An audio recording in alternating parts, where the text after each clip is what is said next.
several African countries because of excruciating economic problems. People are trying to go back to their ethnic militias. In the case of Nigeria, right now, young people who are disenchanted and frustrated with the system are being invited by the most reactionary segment of the ruling class to go back to their ethnic shells. Whereas in the drawing rooms of the rich, nobody talks of religion or ethnicity when they want to destroy and steal the wealth of the country. The question of sex is irrelevant. As a matter of fact, all the armed robbers in Nigeria, all the money they have stolen since 1960 has not been up to 191 billion naira stolen by an executive of a bank. I'm sure you know what I'm talking about. Yes. A lady executive of a bank was charged with stealing 250 billion naira. She pleaded with the government, can I do plea bargain? I will return 194 billion naira. Now, and I'm saying all the money stolen by armed robbers since 1960 has not been equal to that. But we are then told by the ruling class, aided by imperialism, that everybody should mind his own business because of the fear that if you have a united African country in Nigeria, 170 million people, that is one of the largest markets in the world. So for them, they want to keep us divided so that it's easy to rule us. And that is what is going on.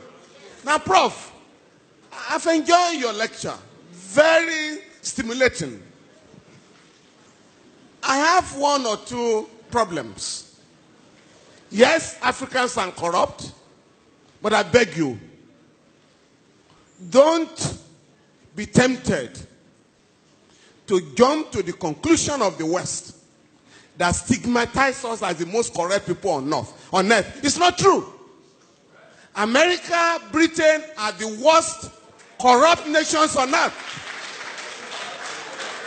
Prof, the Transparency International try to rank great corrupt countries.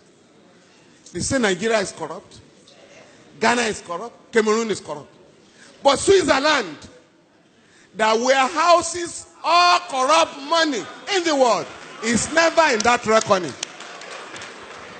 Secondly, sir, and I think that was the point Nkrumah was making, neocolonialism, the last stage of imperialism. Corruption, we must know, sir, is a manifestation of corruption. Because, like Fela said, Fela once asked me, I feel you are a professor of law. Fela said, Femi, with all this your funny law, now, where did you get the idea of fraud from? Money laundering. If the Western people were not stealing, there would be no word like fraud. No word like stealing. But Fela then warned us, don't accept their language and their ideology. When you say money laundering, Fela said, what is money laundering? But if you say a man is a thief, in the school, his children will be ashamed when you say your father is a thief. But when you say the man is engaged in money laundering, it means nothing. Please.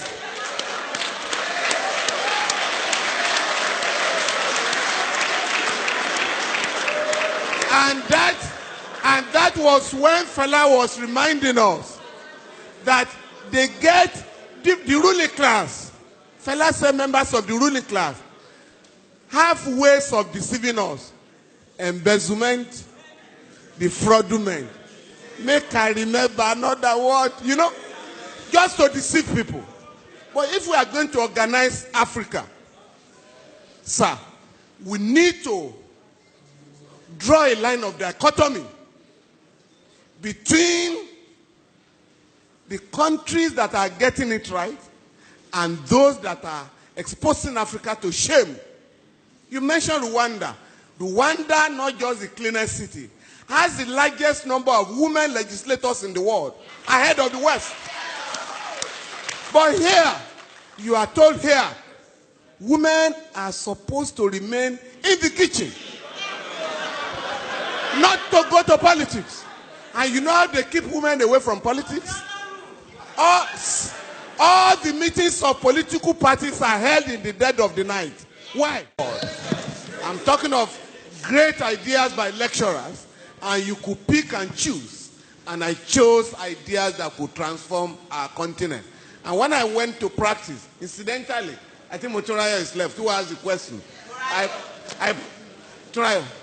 Morayo. I practiced under our father, the late Alawa Kabashorun, and he was an African lawyer, was very close to Nkrumah, Fela and all that. And that generation believed that Africans should be made to realize that we can solve our own problems. Fela sang about religion, and this is very important, because I was just reading Pastor Adeboye, who has just said that he wants to establish more churches so that everybody can have a church within a walking distance. Now, Fela sang about religion and the danger of religiosity as opposed to spirituality. Now, Akadina Okoye has just given a beautiful reply this morning that what Adeboye is talking about are business centers, not religious institutions. Please, and this is very important, they want to know how our young people can have these progressive ideas. Ayo, I would like to suggest to Yeni and other organizers of celebration, next year, please, have a session for musicians in Nigeria. Not just the show. Have an intellectual engagement with them so that you can get them to realize what it means. My own son, my son is a musician. And I asked him one day, where are you getting these your ideas from? He said that you've forgotten that in your car, in our home in those days, you always play Fela. And I have learned about singing for relevance in our society. The last one is about the elite. All of us here, including Prof. Fela decided to drop ransom from his name. You know Fela was Ransom Kuti. He dropped it and chose Anikulapo Kuti. And that influenced many of us to also change our foreign name. Prof, by the way, I was also a Patrick, like you. Now, but I've thrown away that. But on our children, all of us can decide today. Because Prof made the point. We are all proud. When a friend visits you and you say, greet your uncle. You speak the same language. That does not happen anywhere in the world. The late Ganifa Emi called my house one day. My last girl picked up the phone and said, who is speaking, please? And Gani said, please give the phone to your father. Is that not Femi Falana's house? The girl said, yes. Why are you speaking English to me? And I had to apologize. He didn't know you were, sir.